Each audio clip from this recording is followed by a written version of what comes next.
नमस्कार, आप देख रहे हैं कोटद्वार न्यूज और मैं हूं आपके साथ में अंशिका बुढ़ाकोटी। कहते हैं चेहरे की मुस्कान सिर्फ सुंदरता ही नहीं बल्कि आत्मविश्वास और एक अच्छे स्वास्थ्य की पहचान भी होती है और इस पहचान को बनाए रखने के पीछे एक डेंटल केयर की बहुत अहम भूमिका होती है। आज के समय में बच्चे हो चाहे बुजुर्ग, हर किसी को दांतों से रिलेटेड समस्या का कहीं ना कहीं सामना करना पड़ रहा है। ऐसे में एक सही इलाज और एक सही सलाह बेहद जरूरी है। तो आज इन सब जानकारी के लिए हम जुड़े हैं dental surgeon and implantologist Siddhbali dental clinic की ओनर डॉक्टर निकिता के साथ। Welcome doctor Nikita. Thank you. तो सबसे पहले स्टार्ट करते हैं आपकी ही जर्नी से। कैसे निकिता से डॉक्टर निकिता की जर्नी स्टार्ट हुई और कैसा आपका अभी तक का एक्सपीरियंस रहा? मेरा तो शुरू से ही था डॉक्टर बनने का। और जो स्माइल मेकओवर्स होते हैं ये मेरे को शुरू से ही पसंद था। In my 11th-12th I was preparing for my medical exam. उसके बाद मैंने अपना BDS कंप्लीट किया। BDS कंप्लीट करने के बाद मैंने दिल्ली में 1 साल गवर्नमेंट जॉब की ऑनररी JRशिप। उसके बाद फिर मैंने कोटद्वार में मैं आई और फिर मैंने यहाँ पर अपनी प्राइवेट प्रैक्टिस शुरू करी और फिर मेरे को कोटद्वार में अच्छा रिस्पांस मिला एंड आई रियली फील कि यहाँ पर बहुत ज़्यादा ज़रूरत भी है। और माय पेरेंट्स सजेस्टेड मी कि कोटद्वार में उतना भी एडवांसमेंट है नहीं तो उस ट्रीटमेंट्स वाइज, तो फिर मैंने यहाँ पे ही अपना क्लिनिक खोला। My clinic name is Siddhbali advance dental and aesthetic studio. अच्छा डॉक्टर निकिता, जैसे आपने अपने क्लिनिक का नाम बताया तो इसमें एडवांस और एस्थेटिक स्टूडियो का भी नाम आ रहा है, तो ये दोनों क्या हम समझें, इसका मतलब ये आप हमें थोड़ा क्लैरिफाई करें। एडवांस में तो ये है कि जो भी हमारे डेंटल ट्रीटमेंट्स हैं उसमें जो तरीके हैं और जो पहले मैनुअली कुछ चीज़ें होती थी, कन्वेंशनली होती थी, तो वो एडवांसमेंट हम मशीन्स का बोल सकते हैं। लाइक पहले दांत का नाप लेने के लिए इम्प्रेशन जो हम मटेरियल से लिया करते थे अब वो डिजिटली अवेलेबल है। उसके अलावा जो एस्थेटिक वर्ड आपने पूछा है तो एस्थेटिक में हमारा मेन बहुत ज़्यादा फोकस एस्थेटिक पे है कि जो पेशेंट स्माइल करने में कॉन्फिडेंट फील नहीं करते हैं, अपने कम्युनिकेशन को करते हुए झिझकते हैं, मीटिंग्स डिले करते हैं, इंटरव्यूज़ डिले करते हैं, तो हम स्माइल मेकओवर्स करते हैं, उनकी स्माइल डिज़ाइन करते हैं डिजिटली। तो एस्थेटिक वर्ड में हमारा जैसे गमी स्माइल आपने देखा होगा, कुछ पेशेंट्स को होता है कि हंसते हुए उनके गम्स दिख रहे हैं, उसका ट्रीटमेंट, दांतों के बीच में गैप है उसका ट्रीटमेंट, दांतों में ब्लू स्टेन्स हैं फ्लोरोसिस के कारण या स्मोकिंग टोबैको के कारण, तो इन सभी चीज़ों का ट्रीटमेंट अवेलेबल है। तो एस्थेटिक वर्ड मतलब जो कि हमें दिख रहा है और जिसमें पेशेंट फुल्ली कॉन्फिडेंट फील कर सके, अपने किसी भी काम में वो झिझके ना। अच्छा, तो एक तरह से आप लोगों को कॉन्फिडेंस प्रोवाइड कर रहे हैं। अच्छा निकिता, डॉक्टर निकिता, आज के टाइम पे ना कोटद्वार शहर में हम देखते हैं कई तरह के क्लिनिक्स हैं और बहुत एक्सपीरियंस्ड लोग भी हैं, और जैसे कि हम आपको देख सकते हैं तो आपकी एज भी बहुत ज़्यादा नहीं है, तो कई बार लोगों के मन में ना ये कन्फ्यूजन होता है कि ज़्यादा एज वाले के पास में ज़्यादा एक्सपीरियंस होगा। आपने कभी ये चीज़ फेस करी है? या I have face this thing a lot. तो हुआ ये कि 12th के बाद ही मेरा एडमिशन हो गया था और मैंने अपना कोर्स पूरा कर लिया था। फिर मतलब मेरे सारे ही जो क्वालिफिकेशंस थी वो जल्दी जल्दी पूरा होता जा रहा था, तो सभी मेरे को यही समझते थे कि अभी मेरी एज बहुत कम है, अभी जो मेरी प्रेजेंट एज है उससे मैं कम ही लगती हूँ। बट अकॉर्डिंग टू जब उन्होंने मेरे साथ एक्सपीरियंस किया, मैंने उनको ट्रीटमेंट किया, तो आज हमारे patients not even Kotdwar but बाहर से भी आते हैं। हिल्स के पेशेंट, बिजनौर से, देहरादून से, इवन दिल्ली से भी पेशेंट ट्रैवल करते हैं और करा के जाते हैं। बोलते हैं कि हमने उनका पेनलेस ट्रीटमेंट किया है, छोटे बच्चों में तो स्पेशली कि हमने और हमारे पूरे स्टाफ ने उनको हैंडल किया, इसलिए हमने छोटे बच्चों के लिए एक स्पेशल अलग रूम भी बना रखा है ताकि वो फ्रेंडली फील कर सके। तो ये मैंने एक्सपीरियंस किया है, लेकिन जब द मोमेंट पेशेंट ने मेरे साथ एक्सपीरियंस किया तो उसके बाद से ये चीज़ें कम होना शुरू हो गया है। इसमें सभी एज ग्रुप के पेशेंट्स हैं, चाहे वो बच्चा है, बुजुर्ग है, हमारी एज का है, कम एज का है, तो सभी उसमें अब वो प्रॉब्लम नहीं आती है। ओके, तो अब बात करते हैं दांतों के बारे में। तो आजकल ना हम देखते हैं छोटे बच्चे होते हैं, कई बार उनके दांत टाइम से नहीं आते हैं या फिर जो दांतों का शेप है वो प्रॉपर नहीं हो पाता है, या फिर बाद में भी कई बार एक्सीडेंटली किसी वजह से दांतों का शेप खराब हो जाता है या फिर कुछ भी इश्यूज हो जाते हैं। क्या इन सब चीज़ों का ट्रीटमेंट पॉसिबल है और कितने टाइम तक ये ट्रीटमेंट चलता है मैक्सिमम? ठीक है। एक छोटे बच्चे की टीथिंग जो है 6 to 8 मंथ्स में शुरू हो जाती है। उसके बाद उसके परमानेंट टीथ आने शुरू होते हैं। तो जब बच्चे के दांत होते हैं 14 साल की उम्र तक वो मिक्स डेंटिशन में रहता है। 6 महीने से उसका दांत शुरू हो गया निकलना और 14 साल की उम्र में उसका मिक्स डेंटिशन के बाद परमानेंट डेंटिशन उसका आना शुरू हो जाता है। तो इसी बीच उसके कई सारे फेजेस होते हैं। उसके दूध के दांत भी होते हैं। दूध के दांत टेम्परेरी टीथ होते हैं, उनकी ही जगह पर परमानेंट टीथ आते हैं।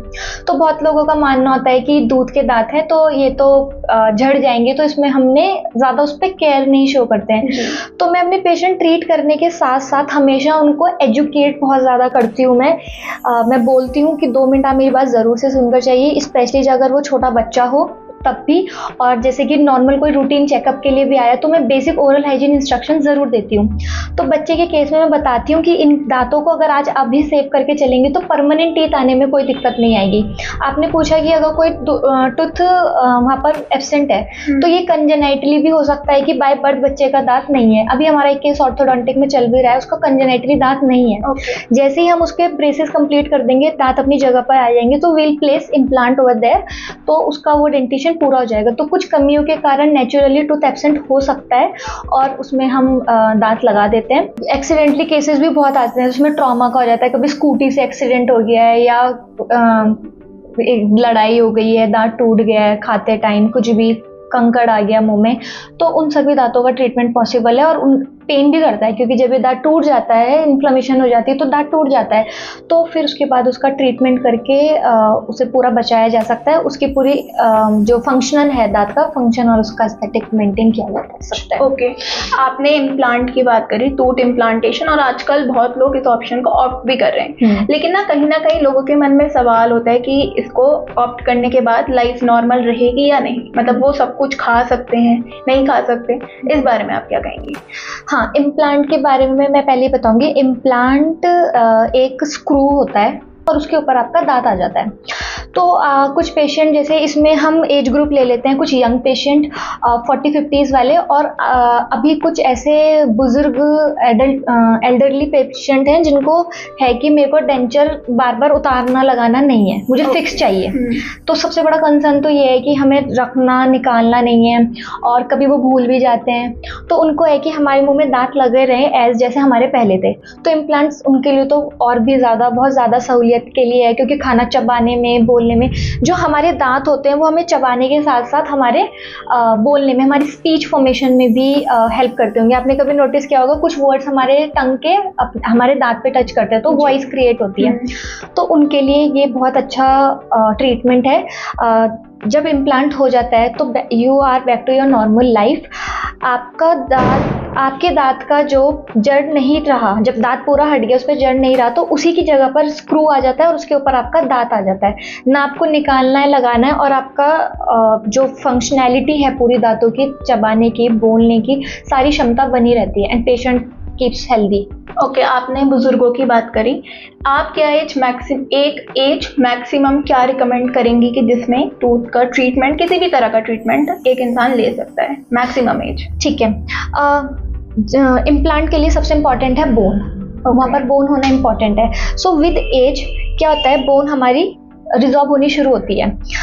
इन 50, 60, 70s, 80s में, इस वाली एज में हमारी बोन रिजॉल्व होनी शुरू हो जाती है। तो इम्प्लांट प्लान करने से पहले हम बोन देखते हैं। अगर हमारे पास अच्छा खासा बोन है, बोन डेंसिटी है, तो बहुत अच्छे से पॉसिबल हो जाता है। लेकिन कम बोन है तो अब इतना ज़्यादा एडवांसमेंट हो गया कि ऐसे इम्प्लांट्स भी अवेलेबल हैं कि जो कम बोन रिजॉर्प्शन में भी हम इम्प्लांट लगा सकते हैं। ओके, अच्छा डॉक्टर निकिता, हमारी सोसाइटी है तो सोसाइटी में कई तरह के मिथ होते हैं। दांतों को लेकर भी बहुत सारे मिथ हैं, जिनमें से पहला है कि दांत निकालने पर, यानी टूथ प्लग करने पर आई साइट पर इफेक्ट पड़ता है, आंखें कमजोर होती है। कितना सच है ये बहुत बड़ा मिथ है और मैं भी सुनती हूँ। बहुत पेशेंट्स बोलते हैं कि दांत निकाल देंगे तो मेरी आंखों पे असर तो नहीं पड़ेगा। ऐसा कुछ नहीं है। हमारी आंखों का ब्लड सप्लाई और जो मुंह में ब्लड सप्लाई हो रहा है वो दोनों नर्व्स अलग होती हैं, तो उनका उस पर कोई साइड इफेक्ट्स नहीं पड़ता है। ओके, एक मिथ ये है कि बीपी और शुगर के जो पेशेंट्स होते हैं, जैसे कि हम जानते हैं उनके घाव भरने में थोड़ा टाइम लगता है, और प्रेग्नेंट लेडीज, ताकि वो उस टाइम पे थोड़ी सेंसिटिव होती हैं, क्या इस दौरान ट्रीटमेंट करना पॉसिबल है? या नहीं? जो बीपी शुगर का पेशेंट होता है, बहुत ज़्यादा अगर आपका बीपी और शुगर बढ़ा हुआ है तो हम कुछ ट्रीटमेंट्स को अवॉइड करते हैं उस टाइम के लिए। तो हम पेशेंट को जनरल फिजिशियन पे रेफर करते हैं कि आप अपना मेंटेन कर लाइए, बीपी शुगर मॉनिटर कराते हैं 1 हफ्ते के लिए। जैसे बढ़ा हुआ है तो पेशेंट अपनी मेडिसिन लेनी शुरू करता है, नॉर्मल बीपी आ जाता है, हम ट्रीटमेंट कर देते हैं। वही शुगर के साथ है, अगर 400-500 का शुगर है तो वहाँ पर घाव भरना बहुत ज़्यादा डिफिकल्ट हो जाएगा, पेशेंट को बहुत डिफिकल्टी होगी। तो हम जनरल फिजिशियन पे रेफर करने के बाद उनको बुलाते हैं, उनका नॉर्मल शुगर लेवल आने पर हम उनका ट्रीटमेंट कर देते हैं। अब तीसरा, आपने जो सबसे ज़्यादा इम्पॉर्टेंट प्रेग्नेंट वाला पूछा, अभी कुछ दिन पहले मेरे को सुबह 5 बजे कॉल आई। प्रेग्नेंट विमेन थी, वो 3rd ट्राइमेस्टर चल रहा था, उनका 9 मंथ था and she was pregnant and she was literally crying. वो बहुत ज़्यादा रो रही थी, उनको बहुत ज़्यादा पेन हो रहा था। तो इन प्रेग्नेंट विमेन में ट्रीटमेंट्स तो अवेलेबल हैं, लेकिन क्योंकि फीटस है और 9 मंथ प्रेग्नेंट है, already she is suffering lot of things in her life. तो हमारे ट्रीटमेंट्स में जो हम ट्रीटमेंट है कर तो सकते हैं, लेकिन बेयर करना, और हम कहते हैं पेशेंट को सजेस्ट यही किया जाता है कि प्रेगनेंसी प्लानिंग करने से पहले आप एक डेंटल चेकअप ज़रूर करा लें अपने डॉक्टर के पास जाकर, ताकि 9 मंथ आपके सेफली और बिना किसी दिक्कत के निकल जाए। उसी पीरियड में हमने फिर उस दिन ट्रीटमेंट किया उनका, और अभी जब उनकी डिलीवरी हो जाएगी फुल्ली कंप्लीट ट्रीटमेंट हम उसके बाद कर देंगे। सो ट्रीटमेंट पॉसिबल है। ओके। एक चीज़ और ऐड करना चाहूँगी इसमें, हम हायर एंटीबायोटिक्स नहीं दे सकते उसमें, तो इसलिए भी हमारा थोड़ा सा कंसर्न ये रहता है कि हम एंटीबायोटिक ज़्यादा चला नहीं सकते हैं। तो या तो उससे पहले, और अब जो वाला पेशेंट होगा हम उसके बाद ही उनका ट्रीटमेंट कंप्लीट करेंगे। एक मिथ सोसाइटी में ये भी है, दादी नानी के नुस्खे वर्सेस जो आजकल साइंस चल रही है। आपने भी कई तरह के केसेस देखे होंगे। पुराने समय में कहा जाता था नीम लगा लो, किसी चीज़ का घोल लगा लो, और आज के टाइम पे बहुत सारी नई चीज़ें आ रही हैं, टेक्निक्स आ रही हैं, इलेक्ट्रिक ब्रशेस आ रहे हैं। इस बारे में आप क्या कहेंगे? ठीक है, ये जो नुस्खा वाला आपने बोला, बल्कि कल या परसों ही ऐसा हुआ। एक पेशेंट स्वेलिंग लेकर आए थे हमारे पास एंड शी टोल्ड मी, दांत था उनका, इन्फेक्टेड दांत था, दांत का रूट कैनाल से वो बच सकता था। अब उनको पेन हुआ होगा तो उन्होंने कुछ अदरक और हल्दी समथिंग कोई तो पेस्ट बनाया और वो वहाँ पर लगा दिया। तो सेलुलाइटिस था और इतनी बड़ी स्वेलिंग थी।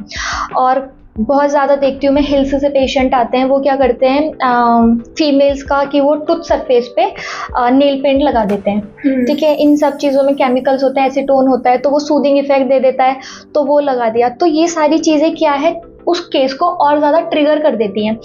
तीसरा, मैंने देखा कि पेशेंट्स अगर अल्कोहल कंज्यूम कर रहे हैं तो कॉटन में अल्कोहल को डिप करके उस दांत पर रख दिया।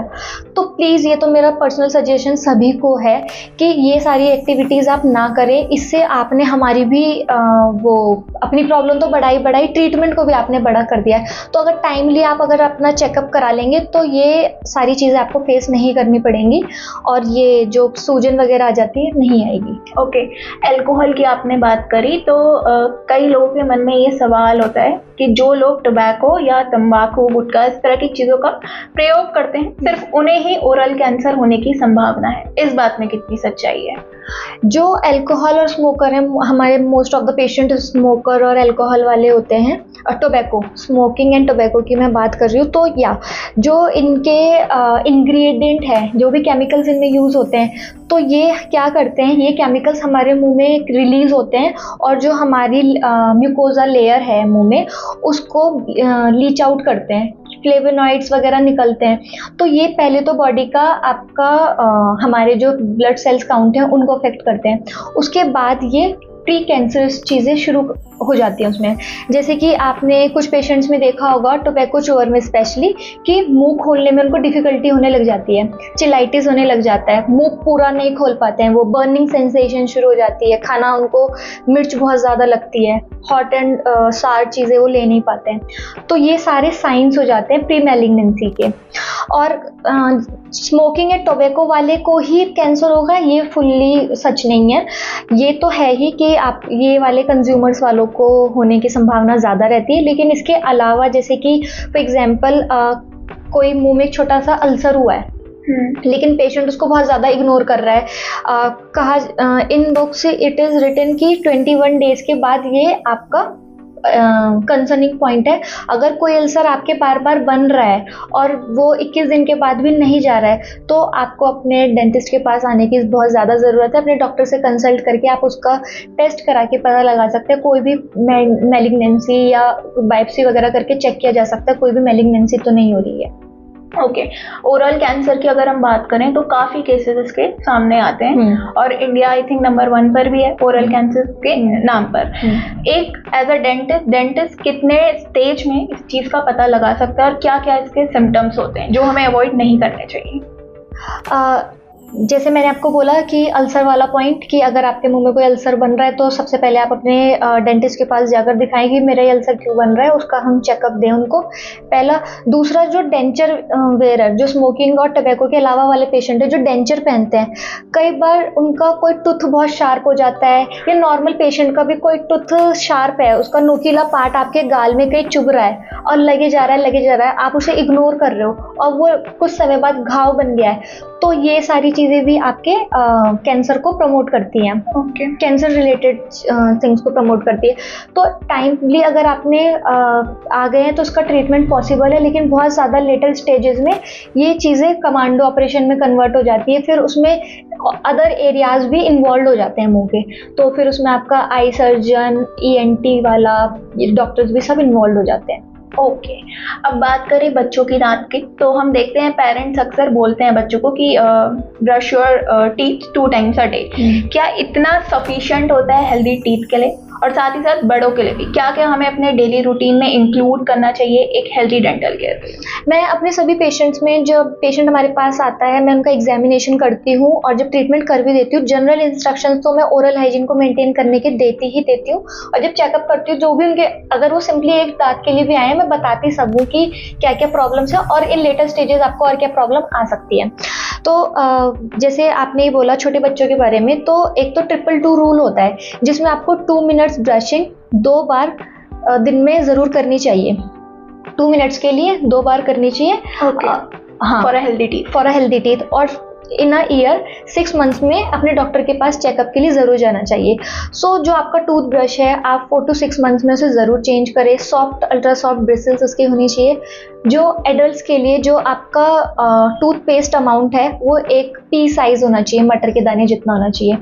तो छोटे बच्चे में अगर हम बात करें तो जैसे अगर बच्चा ये सब फॉलो कर रहा है so well and good, but if नहीं भी कर पा रहा है तो डेंटिस्ट की रिक्वायरमेंट तभी भी है, क्योंकि बहुत सारे, कितना प्रॉपरली बच्चा कर रहा है, टूथ सर्फेसेस अच्छे से साफ हो पा रहे हैं या नहीं हो पा रहे हैं, और आपका टूथपेस्ट कौन सा है, like fluoridated toothpaste is very good to use, ताकि वो प्रिवेंट कर सके आपकी कैविटीज़ वगैरह ना लगे दांत।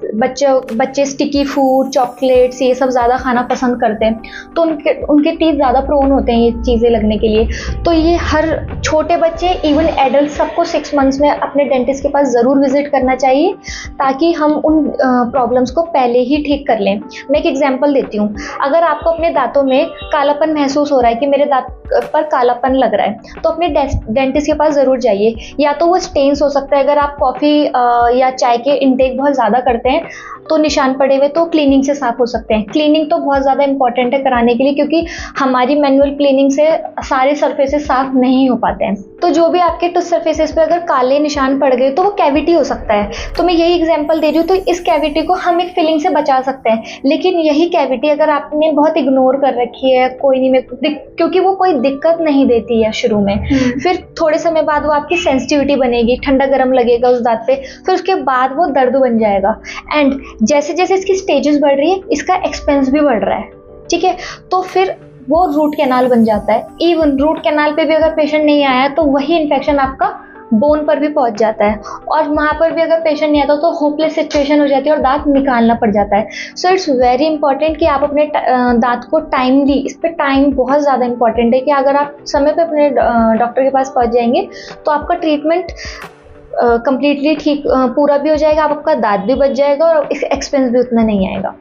ओके, सो मतलब आप रिकमेंड करती हैं कि जो टाइमली एक चेकअप होना चाहिए, रूटीन चेकअप होना चाहिए, वो हर किसी को कराना चाहिए। बहुत ज़्यादा इम्पॉर्टेंट है वो। और मैं पेशेंट्स को ये भी बताना चाहूँगी, जो मैंने आपको ओरल हाइजीन इंस्ट्रक्शंस दिए हैं ये तो आपको फॉलो करने ही चाहिए। इसके अलावा प्लीज़ चेक कि आप कौन सा टूथपेस्ट यूज़ कर रहे हैं। जितने भी मार्केटेड प्रोडक्ट हैं बहुत ज़्यादा ट्रेंडी वाले तो बहुत ही यूज़ कर रहे हैं, तो अब्रेजिव ना हो, अब्रेजिव यानी कि रेतीला ना हो, ये टूथ सरफेस को बहुत ज़्यादा घिस देते हैं, जिसमें आपको आगे चल के सेंसिटिविटी ठंडा गर्म खाने की पे लगने लग जाती है। तो आप अब्रेजिव टूथपेस्ट ना यूज़ करें और फ्लोरिडेटेड टूथपेस्ट यूज़ करें। तो जो भी आप टूथपेस्ट यूज़ कर रहे हैं, आई विल सजेस्ट कि आप डॉक्टर रिकमेंडेड टूथपेस्ट ही यूज़ करें। थैंक यू डॉक्टर निकिता, इतनी सारी जानकारी आपने हमें दी and thanks for tuning with us today. और आशा है हमारी ऑडियंस के लिए भी ये जानकारी बहुत ही मददगार साबित होगी उनकी डेंटल हेल्थ के लिए। तो इसी के साथ देखते रहिए कोटद्वार न्यूज़। धन्यवाद।